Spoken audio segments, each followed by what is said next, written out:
In the decades after World War II, when Europe was rebuilding and America was booming, a shadow network was silently growing beneath the surface. A global heroin pipeline that would stretch from the crowded port districts of Marseille to the alleys of New York City. This network would become known as the French Connection, one of the most sophisticated and dangerous narcotics empires the world had ever seen. And its rise and fall remains one of the greatest crime stories of the 20th century. Our story begins in Marseille, France, a port city famous for its diversity, crime, and long-standing underworld operations. After the war, two Corsican mafia families rose to power, the Guarinis and the Milos. These groups built their authority on violence, political influence, and deep connections with labor unions at the port. But most importantly, they controlled an industry that would soon take over the world, the production of high-purity heroin.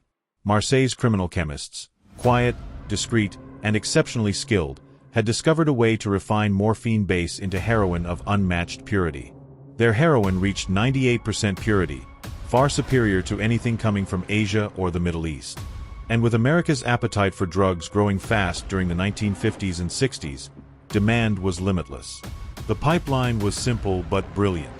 Morphine base was smuggled into France from Turkey and Lebanon. In Marseille, it was turned into heroin in hidden laboratories tucked inside basements, farms, garages, and abandoned buildings. Then the finished product was shipped to North America inside cars, suitcases, furniture, or even diplomatic bags. The Corsicans didn't care about the consumer.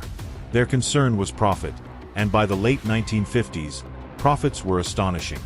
On the other side of the Atlantic, the streets of New York were flooded. The Bronx, Harlem, Brooklyn. Heroin was everywhere. Addiction rose dramatically. Smugglers, dealers, and gangsters became rich overnight. And behind it all was the invisible hand of the French Connection. By the early 1960s, U.S. federal agents noticed a pattern. Every major drug bust had one thing in common: Marseille. So the Federal Bureau of Narcotics partnered with French authorities, beginning an operation unlike anything seen before. But the French Connection was protected. The Corsicans controlled port unions, corrupt police officers, even politicians. Informants often disappeared. Undercover agents were attacked. Laboratories would relocate overnight. The syndicate seemed unstoppable. Then, in 1962, investigators finally found a breakthrough. A man named Jean Jahan, one of the masterminds behind the pipeline. Jahan didn't produce heroin himself. Instead, he financed operations, organized logistics, and partnered with American mobsters from the Gambino and Genovese families.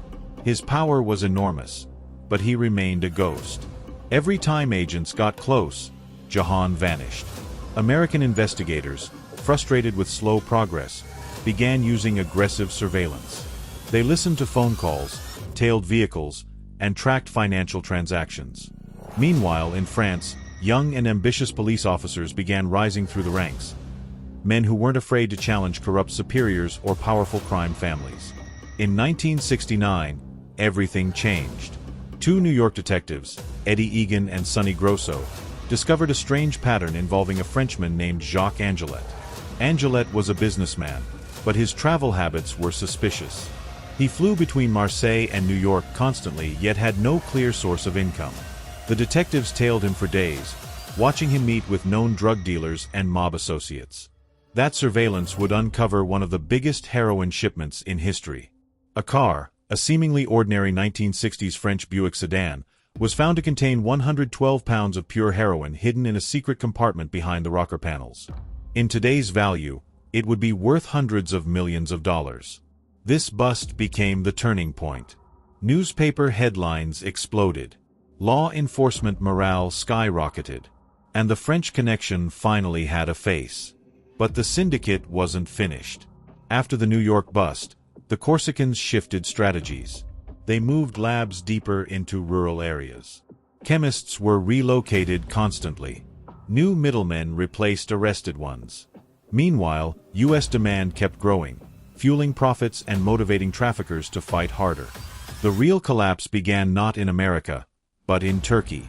In 1972, after years of diplomatic pressure, the Turkish government banned the cultivation of opium poppies used for morphine production. This was a direct blow to the French labs. Without raw materials, heroin production dropped sharply. Prices went up. Traffickers turned desperate. And for the first time, the French connection began to crumble. French police took advantage of the chaos. Working closely with U.S. agents, they raided dozens of laboratories, arresting chemists and middlemen. Many were sentenced to long prison terms. Some fled to South America or Africa. Others were killed in internal conflicts.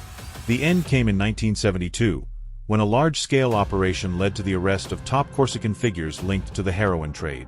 The partnership between France and the United States, once fragile, had finally succeeded. The French Connection, a criminal empire that lasted more than 2 decades, collapsed almost overnight. But its legacy didn't disappear.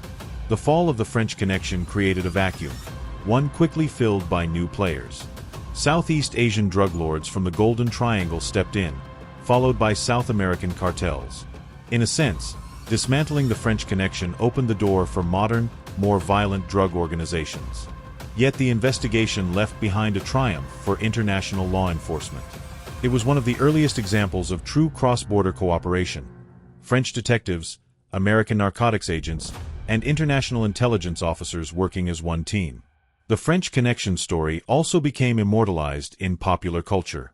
Books, documentaries, and an Oscar-winning film turned the case into a symbol of gritty, realistic crime fighting. The image of undercover detectives chasing traffickers through crowded streets became iconic. But behind the film and the headlines lies the true story. A story of a network so powerful that it shaped global drug markets, fueled addiction across America, corrupted entire police departments, and proved how deeply organized crime could entangle itself in society. It is the story of chemists hiding behind locked doors, syndicate bosses pulling strings from cafe backrooms, detectives who sacrificed their lives to stop the flow of heroin, and a global system of money, power, and corruption. This was the French Connection, a criminal empire built on chemistry, corruption, and international smuggling. Its rise changed the world. Its fall changed law enforcement. And its legacy continues to echo in the global drug trade today.